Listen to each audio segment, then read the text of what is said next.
esofagite. Basicamente, um processo inflamatório que ocorre na região do esôfago. E o esôfago, ele tem duas funções. Por isso, ele vai ter dois sentidos biológicos. A esofagite, ela tem vários níveis ou vários graus, né? Existe desde um pequeno incômodo, aquela sensaçãozinha de como se algo tivesse enroscado ali na garganta, como se ficasse meio que incomodando a garganta, até o que é chamado de megaesôfago, que aí é só cirúrgico mesmo, não tem muitas saídas, não é que não tem jeito, não tem muitas saídas.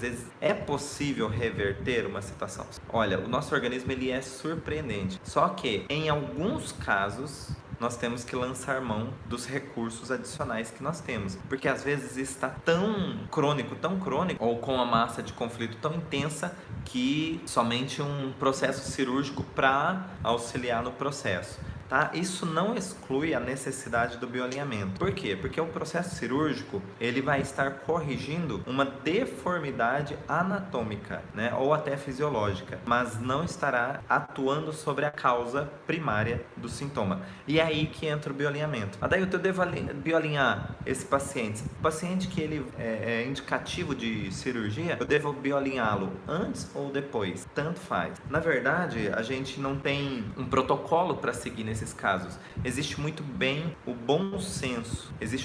Por quê? Porque depende da data dessa cirurgia. Se a cirurgia está marcada para a semana que vem, é mais interessante você bioalinhar depois da recuperação desse paciente. Por quê? Porque a sessão de bioalinhamento, ela vai atuar sobre o organismo durante os próximos 30 dias. E se a cirurgia é semana que vem, você vai queimar praticamente aí 3 semanas de atividades que o bioalinhamento poderia trazer benefício de equilíbrio para essa pessoa no seu pós-cirúrgico, tá? Então, a cirurgia é daqui 1 mês e meio. Opa, vamos bioalinhar. Então não existe um protocolo, mas existe um bom senso. E o pós-cirúrgico, quando que é? Exatamente quando o médico dá alta para você. Por quê? Porque nesse período nós temos que lembrar o seguinte: o bioalinhamento, ele é um método de autocorreção, ou seja, um organismo estimulado que, através dessa interação com os estímulos aplicados, é que vai provocar reações de autocorreção, processos de autocorreção. E um processo de autocorreção demanda energia.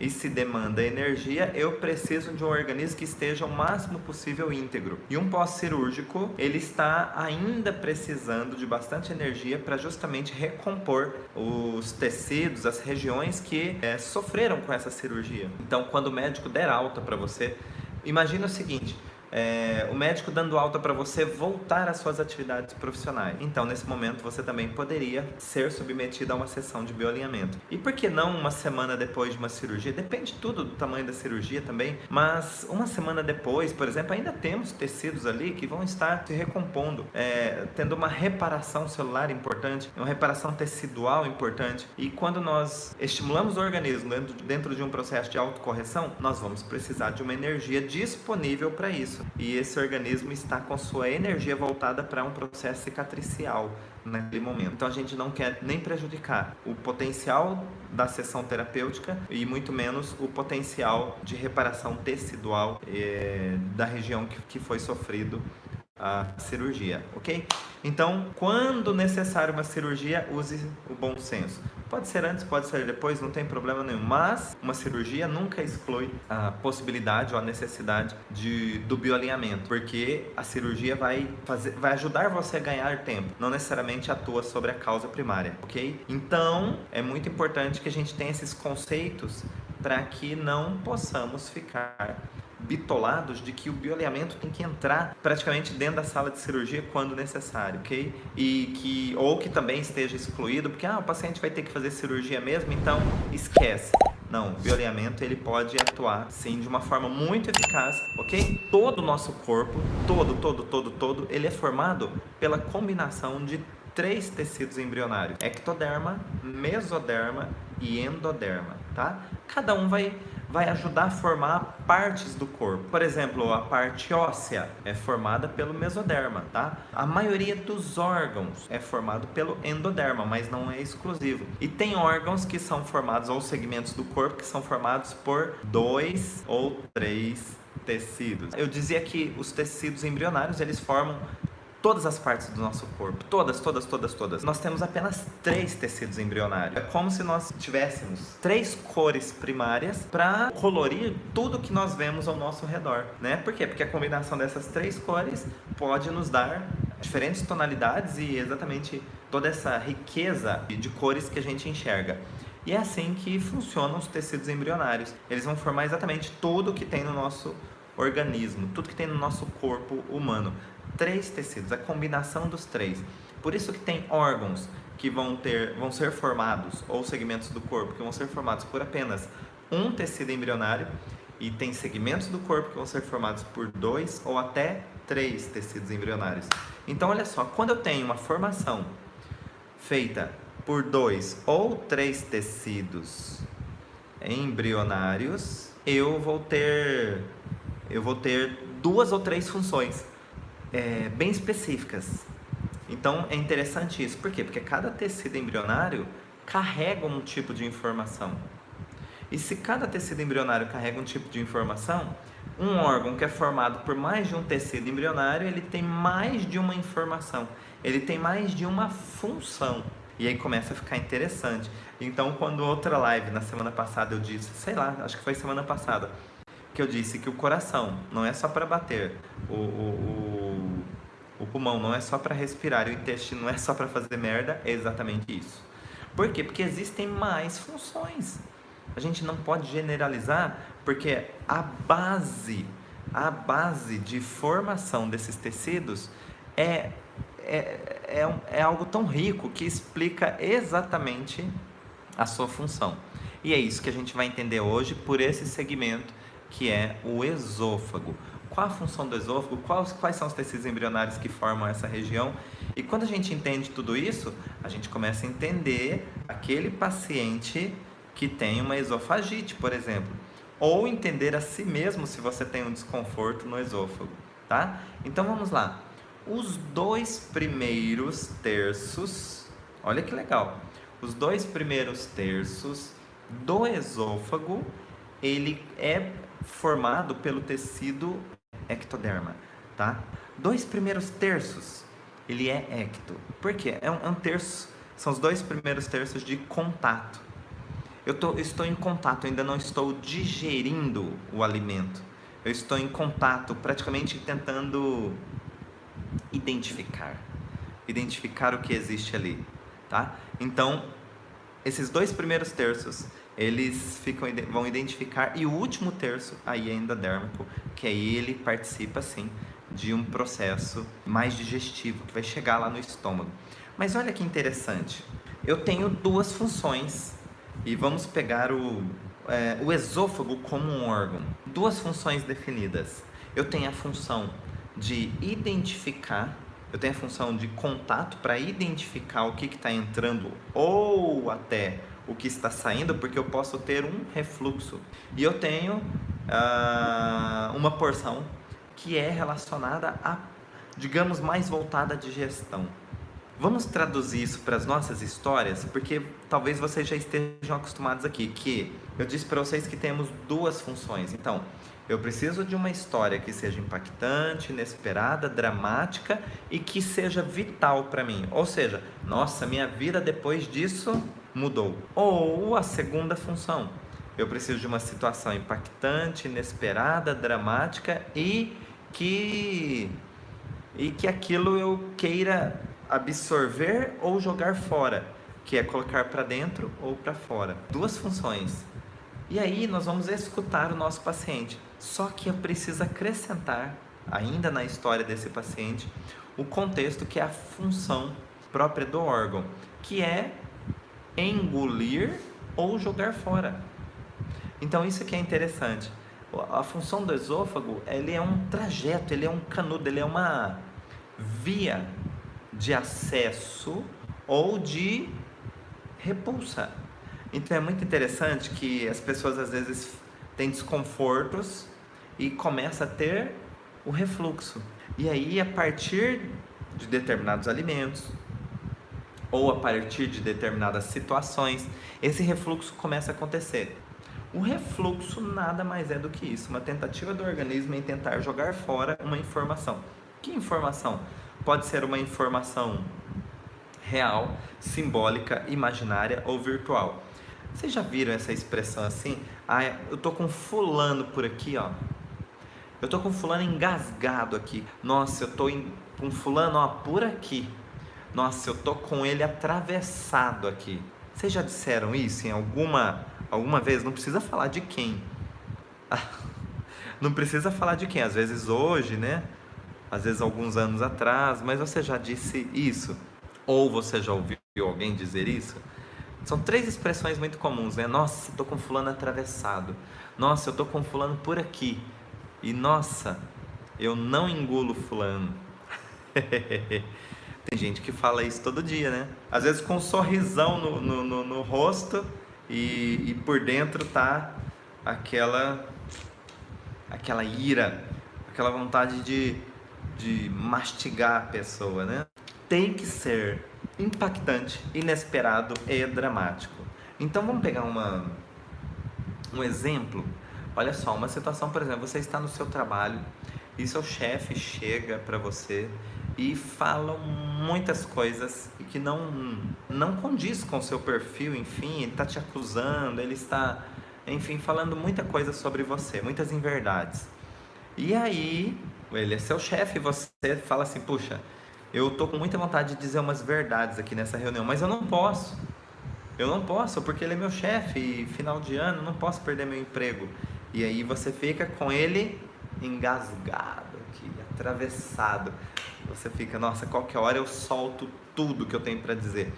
E aí pode ser que você comece a ter refluxo, pode ser que você comece a ter vômitos, pode ser que você comece a ter desconfortos, como eu disse. Um sintoma no esôfago, ele pode começar como um desconforto.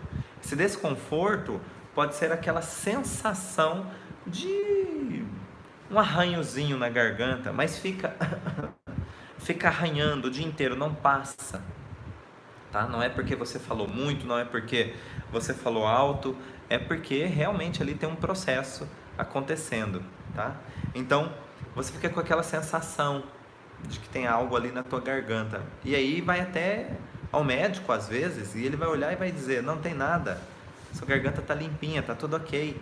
Isso é psicológico, porque no exame físico ou do exame de imagem, visualmente ali, não identifica nada, tá? Nem um vermelhidão às vezes. No esôfago, por acontecer micro-ulcerações, às vezes vai muito tempo para que essas micro-ulcerações elas apareçam no exame visual, tá?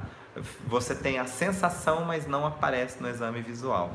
Nós temos os diferentes graus de esofagite. E esofagite, ite, já é um sufixo de inflamação. Então mostra que tem um processo inflamatório ali. Nos nossos estudos, nós entendemos que toda vez que nós temos um processo inflamatório no nosso organismo, o mais difícil já ficou para trás, o pior já passou. Então, se tem um processo inflamatório, puxa, é desconfortável, é doloroso, é incômodo, é lógico. Um processo inflamatório ninguém quer passar por isso. Mas nós entendemos dentro de um gráfico que pertence à segunda lei biológica, né, da nova medicina germânica, a gente entende que o processo inflamatório faz parte de um processo de reparação. Duvida ainda? Vou dar um exemplo para você como que o processo inflamatório ele é muito importante para a reparação celular e de funções. Então, por exemplo, alguém que fez vasectomia, a principal recomendação é repouso. Por que que o repouso é tão importante numa vasectomia? O repouso pós-cirúrgico é importante. Porque a ausência do repouso pode levar a uma perda da cirurgia, ou seja, a um processo inflamatório local, e esse processo inflamatório na região da cirurgia poderia ativar a ligação dos canais que foram interrompidos. E o problema disso tudo, sabe o que é? A pessoa correu o risco de engravidar a outra. Olha só, um processo inflamatório causando a correção, a ligação de um processo cirúrgico que desligou, que interrompeu essa ligação. Um processo inflamatório, ele vem para corrigir. E nós vamos lá, a grande tendência é queremos interromper a qualquer custo o processo inflamatório. É lógico que nós temos que sempre usar o bom senso. E o bom senso diz o seguinte: nós precisamos olhar para esse caso para verificar o quanto extenso é esse processo inflamatório.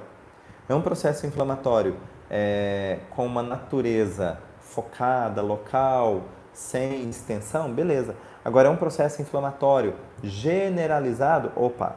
Então o organismo não é que ele não deu conta, é que tem uma massa de conflito tão grande que ele entende que precisa utilizar todos os seus recursos e um deles é o processo inflamatório. Olha só que interessante que eu acabei de dizer. O processo inflamatório não é um problema do nosso corpo. Ele é um recurso para reparação, tá? O processo inflamatório é um recurso disponível para que haja uma reparação celular perfeita, tá? Lembrem do caso da vasectomia, tá? O pós-cirúrgico é muito importante que mantenha esse repouso, porque se inflamar, você corre risco de perder a cirurgia. Se a inflamação ela destruísse, vai falar assim, não, o pós-cirúrgico da vasectomia qual que é? É subir num cavalo, é domar cavalo. O pós-cirúrgico da vasectomia. Por quê? Para garantir que ocorra mesmo um processo inflamatório e que se a cirurgia não tiver chegado ao seu objetivo, o processo inflamatório vai acabar de chegar no que precisava, porque vai inflamar tanto que não vai ter como ter filho depois disso. Que não vai ter como. Então, não, já é o contrário. Um processo inflamatório poderia corrigir a cirurgia. Olha que loucura. No hospital pós-cirurgia, é exatamente o que eu disse. Aí nós temos que lançar mão dos recursos medicamentosos. Por quê? Porque o organismo ele tem uma massa de conflito tão grande que ele permite o recurso do processo inflamatório. É por outro conflito? Não. O que acontece é o seguinte. Hospitais são assim, lotados de micro-organismos, né? O hospital é incrível, é o local do micro-organismo. Tem muito e chega todo dia com os novos pacientes. E o que acontece? Os micro-organismos, eles vão conseguir ter uma atuação no nosso organismo, ou seja, se multiplicarem, proliferarem, terem a sua proliferação, se tiver terreno no nosso organismo. E aí o que acontece? Se você tem conflitos mal resolvidos, você tem um terreno propício, um terreno favorável para proliferação de micro-organismos. E dependendo do micro-organismo que você tem contato, ele vai ter facilidade ou ele vai ter até impedimento em se desenvolver, tá? Agora imagine no hospital onde está lotado de micro-organismos. Se você tem conflitos mal resolvidos, você vai ter contato com os micro-organismos e eles vão querer atuar no seu organismo. Porém, se você tem conflitos resolvidos, você tem poucas pendências na sua história, você dificilmente terá um terreno propício para esses micro-organismos. Você terá contato? Claro, se você tivesse uma super visão, uma mega, hiper, blaster visão, você conseguiria visualizar todos os micro-organismos que estão no ar, nas paredes, em tudo, exatamente em tudo. E que mesmo após uma limpeza criteriosa, ainda restariam muitos ali, você não teria coragem de entrar no hospital, né? Ou em muitos lugares por aí. Mas, se você tem tudo resolvido, você não precisa ter receio porque você não tem terreno, ou você não é terreno favorável para a multiplicação, a proliferação, ou para uma hospedagem desses micro-organismos. Mas beleza. Então eu dizia que o processo inflamatório ele é muito importante para a nossa reparação. E aí, na esofagite, não é diferente. Olha só, quando nós temos um processo inflamatório ali local, significa que o pior já passou, o mais difícil já passou. E o mais difícil do quê? De uma situação impactante, inesperada, dramática, onde eu não consegui engolir algo ou eu não consegui jogar para fora algo. Isso tudo relacionado ou a uma situação vital ou a uma situação de contato, separação, tá? Um desses dois contextos, tá? Então é muito importante para que você chegue na causa primária do sintoma, você escutar o seu paciente. E escutar o paciente, se interessar pela história dele é muito rico, tá? Então nós vamos perguntar para o nosso paciente, quando é que começaram esses sintomas? E de repente ele fala assim, isso tem 8 meses. E nós vamos perguntar para ele, o que diferente aconteceu na sua história há 8 meses atrás? O que diferente, de chocante aconteceu na sua história há 8 meses atrás? Antes do início dos sintomas. E você vai ter que ficar ali. Você vai escutar a história dessa pessoa, mas com toda a atenção do mundo. Por quê? Porque você precisa da história impactante, inesperada, com contexto dramático, dentro de uma situação onde ele queria absorver algo ou jogar fora algo, e esse algo está relacionado ou uma situação muito importante para a vida dele, ou uma situação muito importante para que ele tenha contato ou para que ele se livre daquilo. Então, olha só quanta informação. Mas eu posso te dizer uma coisa? Geralmente, a primeira historinha que ele conta já está em cima do pedido. E aí, de bandeja, você vai escutar tudo isso que eu estou te dizendo. E o que eu faço quando eu descubro tudo isso? Você vai oferecer para ele uma proposta que, em cima daquela situação, ele tome uma ação resolutiva. Por quê? Porque não importa se foi ontem que começou, hoje é um novo dia. E isso, pessoal, não é clichê. Hoje você tem mais história do que ontem. Hoje você tem mais recursos do que ontem, mesmo que você ainda não reconheça. Mas quando você sai do olho do furacão, que é quando as coisas estão acontecendo, tudo se torna mais fácil. O mais difícil já aconteceu. O que é o mais difícil? Enquanto está acontecendo aquela situação impactante, inesperada, dramática e com todos esses sentidos que eu contei para vocês. Quando você sai do olho do furacão, tudo fica mais fácil. Então não importa se foi ontem, se foi há 8 meses atrás ou 8 anos atrás. Isso não torna diferente na investigação da causa.